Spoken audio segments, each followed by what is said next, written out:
là où les traumas prennent la parole. Ce que tu vas entendre pourrait bien réveiller quelque chose en toi. Il y a des terres où la nuit ne dort jamais tout à fait, où le silence n'est pas un repos mais un avertissement. Dans les hauteurs oubliées de la Guadeloupe, bien au-delà des sentiers balisés, là où les herbes sont plus hautes que les jambes et où même les chiens n'aboient plus après 20 heures, se trouve une savane. Les anciens l'appellent savane oubliée, car même les cartes modernes refusent de la nommer. C'est là-bas qu'un homme a disparu. Pas avalé par la terre, pas mangé par une bête, disparu, comme on souffle une bougie. Je ne vous dirai pas son vrai prénom. Appelez-le Kevin. Il était revenu pour les funérailles de sa grand-mère. Un aller-retour express, un billet sans retour. Il n'avait rien d'un croyant, encore moins d'un superstitieux. Et pourtant, cette nuit-là, il n'a jamais remis les pieds dans la lumière. Ce que vous allez entendre est son témoignage, ou du moins ce qu'il en reste. Certains disent qu'il a perdu la tête, d'autres que c'est une invention. Moi, je crois que certaines histoires ne sont pas faites pour être crues, seulement transmises. Alors, installe-toi, coupe les lumières et demande-toi que ferait un zombie dans un monde qu'il a oublié. Il s'appelait Kevin et il venait de Paris, pas par envie, par devoir.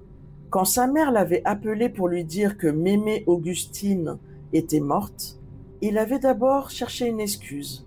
Trop de travail, un déplacement, quelque chose. N'importe quoi pour éviter de revenir dans ce coin reculé de la Guadeloupe où il avait passé quelques étés, enfant, à transpirer dans une case, sans ventilateur et à fuir les moustiques comme la peste. Mais elle avait insisté. « C'est ta grand-mère, Kevin, la dernière de la lignée, tu dois venir. » Il avait soupiré, pris un billet retour, loué une voiture et débarqué à l'aéroport avec son sac à dos noir et son chargeur de téléphone comme seul kit de survie. Ce qu'il avait oublié, c'était l'odeur. Cette odeur si particulière du morne après la pluie. Un mélange de terre, de feuilles en décomposition et de quelque chose d'indéfinissable, presque minéral, presque ancien. La maison de Mémé Augustine était restée la même, toute petite, en bois, peint en bleu délavé. Les volets toujours ouverts sur un monde invisible. Une case perchée sur la colline, avec un sentier étroit qui s'y rendait comme à regret. Quand Kevin y arriva, le soleil se couchait déjà. Il trouvait sa tante, une femme sèche au regard trop direct, qui l'accueillit avec un hochement de tête. « Tu dors ici ce soir. Demain matin, on l'enterre. » Il n'avait pas répondu. Il avait posé son sac dans un coin, pris une douche glacée, mangé un morceau de pain rassis avec du fromage, puis s'était assis sur le vieux fauteuil en rotin de sa grand-mère. Le bois craqua sous lui, comme s'il protestait. La pièce était remplie d'objets qu'il ne reconnaissait pas. Des bouteilles avec des liquides sombres, des croix en bois tressé, un miroir sans reflet. Une étagère croulait sous les herbes sèches et les bocaux de verre étiquetés en créole. Il sentit une pointe de gêne. Sa grand-mère pratiquait-elle vraiment ces choses? Le quinbois, les sortilèges? Il se rappela vaguement une nuit d'enfance où elle l'avait réveillé en pleine nuit pour poser une poignée de sable devant la porte. Elle lui avait dit « C'est pour les esprits, faut les occuper à compter pour qu'ils entrent pas. » Il avait ri, elle ne l'avait pas fait. Ce soir-là, il n'y avait pas de sable devant la porte, seulement un vent lent, chaud et moite, qui s'insinuait par les interstices. Il avait tenté de dormir, mais les bruits étaient trop forts. Pas les insectes, non, autre chose. Un froissement dans les herbes, un pas, un soupir. Vers minuit, il s'était levé pour boire de l'eau. La lune baignait la cuisine d'une lumière blafarde, et c'est là qu'il l'avait vue. Une silhouette au loin, sur le chemin de la savane, immobile, immense, sans tête. Il cligna des yeux, se frotta les tempes, se pencha à la fenêtre. Rien. Peut-être un arbre, pensa-t-il. Un tronc tordu, une illusion. Il revint se coucher, mais le sommeil ne revint pas. À 3h47, son téléphone s'éteignit tout seul, batterie pleine pourtant. À 3h48, il entendit gratter à la porte. 1, 2, 3 fois, lentement, comme si on comptait. Comme si on comptait les grains de sable qu'il n'avait pas mis. Kevin se leva lentement. Il ne croyait pas à ces histoires, mais il ne pouvait pas s'empêcher de trembler. Il s'approcha de la porte. Le bois vibrait légèrement sous les coups. Il posa sa main sur la poignée. Et là, le silence absolu. Plus un son. Et puis, une voix. Non, pas une voix. Un murmure. Pas prononcé à haute voix, mais directement dans sa tête. « Tu es revenu. » Kevin recula d'un pas. Son souffle s'était figé dans sa gorge comme un nœud. « Tu es revenu. » Il aurait pu croire à un rêve, à une hallucination, s'il n'avait pas entendu un second son juste derrière cette voix intérieure, un pas lourd sur la terre, un seul, comme si l'on posait quelque chose d'énorme sur un sol fragile. Il resta là, figé, incapable d'ouvrir, incapable de reculer. Puis, comme poussé par une force extérieure, il tourna lentement la clé dans la serrure. La porte grinça à peine. Le vent s'engouffra d'un coup, chaud et lourd, saturé d'un parfum indescriptible, de cendres mouillées et d'écorce brûlée. Personne, rien, rien devant lui, rien sur le sentier, rien dans les herbes. Mais les poules du voisin, elles, s'étaient tues, et les grenouilles, et les grillons. Le silence n'était plus un simple vide sonore, c'était un écrasement, une attente. Il aurait dû refermer la porte, se barricader, attendre le lever du soleil. Au lieu de ça, il prit sa lampe torche et descendit les marches de la véranda pieds nus. Il suivit le sentier, lentement, comme s'il n'avait pas vraiment le choix. Quelque chose l'appelait, oui, mais pas par la voix, par l'intérieur, comme si une mémoire ancienne s'était réveillée dans ses os. À chaque pas, les herbes s'écartaient d'elles-mêmes.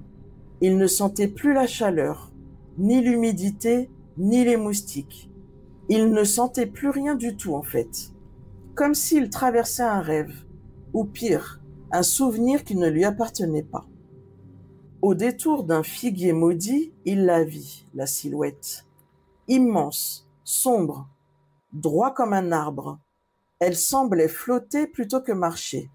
Aucune tête, aucun bras, seulement un tronc humain qui ne respirait pas. Kevin s'arrêta. La lumière de sa torche vacilla, puis s'éteignit. Il voulut crier, mais ses cordes vocales refusèrent. La silhouette, elle, ne bougeait pas, elle attendait. Il comprit alors que ce n'était pas une apparition. Ce n'était pas un fantôme. C'était quelque chose d'oublié. Un fragment d'un ancien monde, ramené ici par des mains humaines. Il se rappela soudain les mots de sa grand-mère, un jour qu'il avait renversé du sable par mégarde. « Faut jamais déranger le repos des anciens, sinon ils reviennent pas, ils errent. » Il n'y avait pas de tombe ici, juste une clairière en forme de cercle, que même les herbes n'osaient franchir. Et au centre, le zombie. Kevin s'approcha, pas à pas. Chaque mètre qu'il franchissait semblait lui coûter 1 an de sa vie.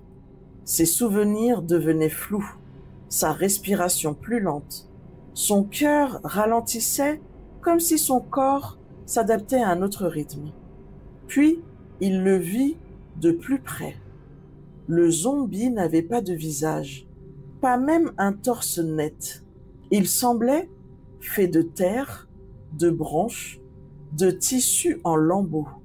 Mais il portait une chose, quelque chose de familier, un châle rouge, celui de Mémé Augustine. Kevin chancela. Il voulut faire demi-tour, mais ses pieds refusèrent. La voix revint, encore plus nette. « Ce n'est pas à toi d'être ici. » Et puis, un cri, aigu, désarticulé, humain. Il venait d'un peu plus loin, de la droite. Kevin tourna la tête et vit une autre silhouette, cette fois-ci plus petite, qui courait, qui fuyait. Un enfant? Il le suivit sans réfléchir. Il courut à travers les branches, les racines, les toiles d'araignées invisibles, jusqu'à atteindre l'ancien cimetière abandonné. Le sol était craquelé, les tombes penchées, les croix rongées par le temps, et là, au centre, une tombe ouverte. Pas creusée, ouverte, comme si quelque chose en était sorti. Kevin s'approcha. À l'intérieur, aucun cercueil, juste un petit tas de sable éparpillé, et une empreinte, large, écrasée, humide. Il recula, il comprit. Ce qu'il avait vu cette nuit-là n'était pas un rêve, c'était un rappel à l'ordre, un message. Quelqu'un ou quelque chose avait ramené le zombie. Pas pour faire peur, pas pour tuer, mais pour se venger d'un oubli. Et Kevin, sans le savoir, avait marché dans les traces d'un interdit. La rencontre avec la créature. Le souffle court, le cœur battant à s'en déchirer les côtes, Kevin recula de la tombe béante. Il n'osait pas cligner des yeux. Le tas de sable avait été éparpillé méthodiquement, comme si une main invisible, ou une volonté plus ancienne, avait compté grain par grain jusqu'au dernier. Tout autour, le sol portait des marques étranges, comme des pas, mais pas tout à fait. Des empreintes trop larges, trop longues, presque animales. Un frisson remonta le long de son dos. Il entendit alors un bruit, pas fort, pas effrayant, mais insistant.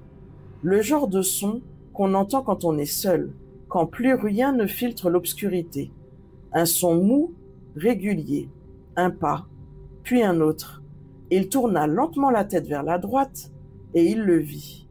Pas comme avant, de face, le zombie. Il ne venait pas, il était déjà là, comme s'il avait toujours été là. Un géant d'ombre, sans bras, sans tête, mais debout, immobile, pourtant présent, presque conscient. Autour de lui, le vent avait cessé. Même les feuilles refusaient de frémir. Kevin voulut parler, mais aucun son ne sortit. Sa gorge était sèche comme du sable. Il tenta de reculer, mais ses pieds étaient cloués, non par peur, mais par quelque chose d'ancien, comme si la terre elle-même refusait de le laisser fuir. Alors, le zombie bougea, pas en marchant. Il glissa, 1 mètre, puis un autre, lentement, silencieusement. Mais à chaque mouvement, l'air devenait plus lourd, plus dense, comme s'il était fait de plomb. Et à chaque pas, Kevin sentait une pression dans son crâne, pas douloureuse mais invasive, comme si un esprit entrait dans sa tête et fouillait. Il vit alors des images, des souvenirs qui n'étaient pas les siens. Une case en feu, un enfant qui pleure, une femme au châle rouge qui ferme la porte, une silhouette sans visage, enterrée de force sous la pluie, une promesse et un tambour qui ne s'arrête jamais.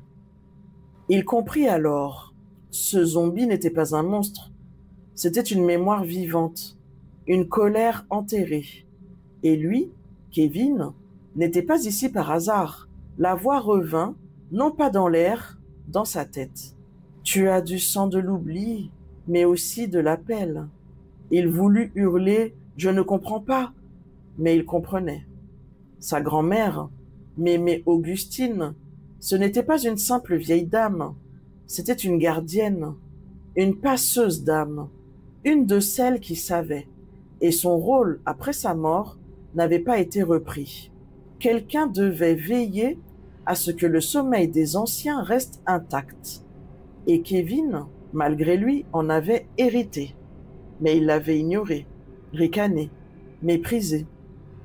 Le zombie s'approcha encore, à moins d'1 mètre.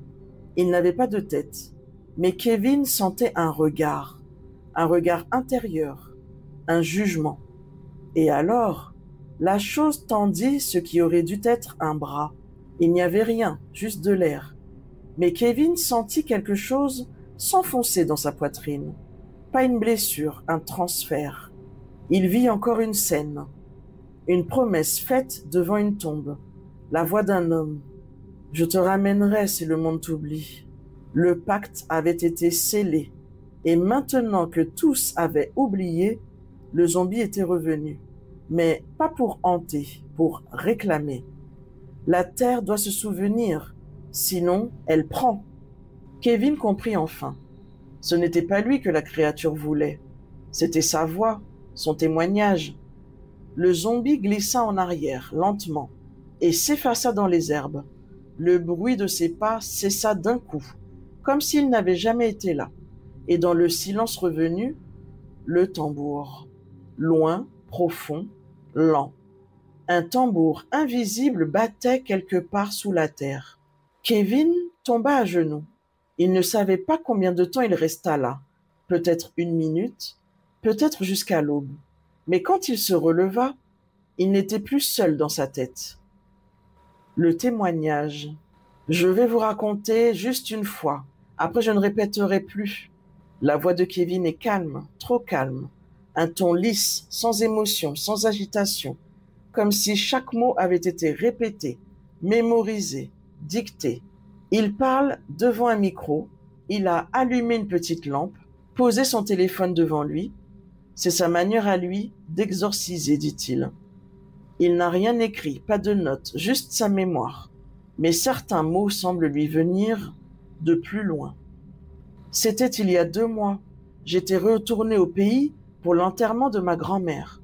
Une vieille dame comme on n'en fait plus, qui parlait peu mais qui veillait sur tout. Je ne l'ai jamais prise au sérieux. J'ai toujours cru que ces rituels, ces prières, ces petits tas de sable devant la porte, c'étaient des superstitions de vieux monde, une décoration folklorique qu'on garde par respect mais qu'on ne transmet plus. Un silence, un souffle. Puis, il continue. Cette nuit-là, quelque chose m'a appelé. Je ne peux pas l'expliquer. J'ai vu une chose, un être, grand, sans tête, sans bras, immobile, mais pas mort, pas vivant non plus. Il était là, pas comme une menace, comme une accusation. Kevin baisse les yeux, sa main tremble à peine. Il lave sa salive, puis ajoute. Il ne m'a pas attaqué, il ne m'a pas poursuivi. Il a simplement existé, et c'était suffisant pour me désarmer, parce que j'ai compris ce que j'étais en train de voir. Ce n'était pas une hallucination. C'était un rappel, une dette, quelque chose qu'on a voulu enterrer, mais qui ne veut pas être oublié. Il fixe la caméra. Son regard n'est plus tout à fait le sien. Quelque chose de plus ancien habite ses pupilles. Un calme glacial. Une détermination qui ne vient pas du présent. On l'appelait zombie. Moi, je crois que ce mot est trop faible. Ce que j'ai vu, c'est une mémoire vivante, une forme d'esprit sans chair, qui revient chercher ce qu'on lui doit. Et j'étais là, au mauvais moment, ou peut-être au bon, peut-être que c'est moi qui l'attendais. Il se redresse, il semble plus grand qu'avant, comme si ce qu'il avait traversé lui avait donné du poids, de la densité. Le zombie m'a montré des choses, des souvenirs qui n'étaient pas les miens, une promesse faite par un homme à une tombe, des mots scellés avec du sang, un tambour qui bat encore quelque part sous la terre. Il m'a tendu quelque chose, pas physiquement, mais je l'ai senti dans ma poitrine. Il m'a confié un message et je dois le transmettre. Il se lève, fait quelques pas, revient vers le micro. On croit que les légendes ne sont que des histoires, mais parfois ce sont des pactes, des contrats anciens gravés dans la terre et la chair. Et quand on oublie, il y a un prix.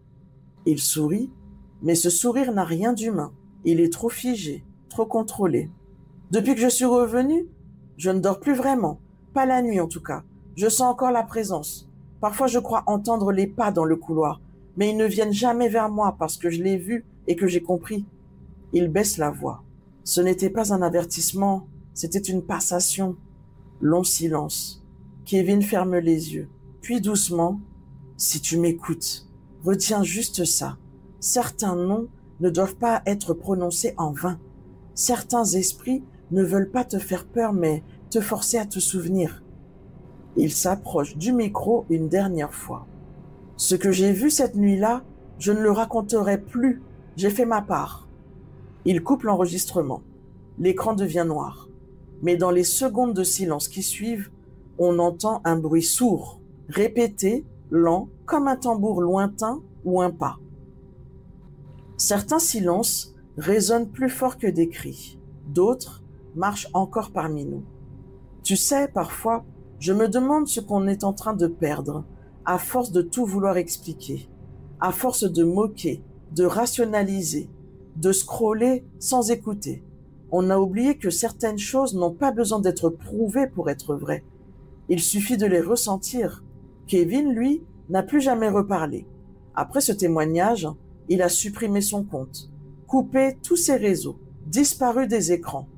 Certains disent qu'il est parti dans la forêt vivre seul, d'autres qu'il est rentré à Paris, mais qu'il n'est plus tout à fait là, juste un corps qui se souvient. Et si je te disais que, dans certaines maisons, il y a encore ce petit tas de sable posé devant la porte, comme un gardien silencieux, non pas pour décorer, mais pour freiner, retarder, empêcher. Parce qu'on dit qu'un zombie, avant d'entrer, doit compter les grains un par un. Et pendant qu'il compte, tu as le temps de fuir, ou de prier, ou d'écouter, comme maintenant. Alors, la prochaine fois que tu entends un pas lourd derrière toi, sans origine, la prochaine fois que le silence semble t'écouter au lieu de te répondre, pose-toi une seule question. As-tu oublié quelqu'un qui t'attendait encore? Et toi, dis-moi, tu y crois à ces histoires? Pas les histoires de cinéma, je parle des vraies histoires. Celles qui circulent encore, à voix basse, entre deux verres de rhum, ou sous une lune trop pleine. Celles qu'on raconte aux enfants pour qu'ils restent sages, et qu'on murmure aux adultes pour qu'ils n'oublient pas. Tu sais, dans notre culture, rien n'est là pour rien, pas même la peur. Elle sert à garder des choses vivantes, des vérités, des pactes anciens, des voix que personne ne veut plus entendre, mais qui continuent malgré tout à marcher parmi nous. Et si c'était ça, le rôle du zombie? Pas de faire peur, mais de forcer la mémoire. Alors si un soir tu sens un souffle dans ta nuque, si tu entends un bruit que tu ne peux pas expliquer, peut-être que ce ne sera pas une menace, peut-être que ce sera un rappel. Souviens-toi de ce qu'on t'a transmis, souviens-toi des anciens, des histoires qui traversent et de la terre qui parle encore. Merci d'avoir écouté et surtout d'avoir ressenti. Parce que comprendre l'histoire des autres, c'est parfois commencer à guérir la sienne. À très vite sur HDMH Story.